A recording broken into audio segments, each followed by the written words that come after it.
Teine poolaeg oli küll kohati juba mul endal tunne, et siit on raske nagu võitu välja võtta. Aga siis me saime selle niisuguse oma mängu peale käima. Kiirelt üle ja visked ja võib-olla mõnda poleks pidadki tegema kiirelt mõnda viset.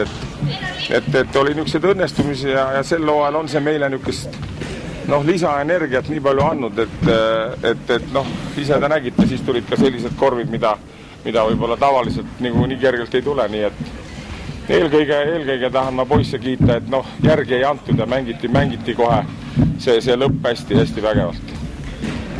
Algus olime kaitses vähe pehmed, lasime liiga palju punkte visata ja lõpus tegime paar korrektiivi ja siis läks, valma tõmbas käima ja siis läks.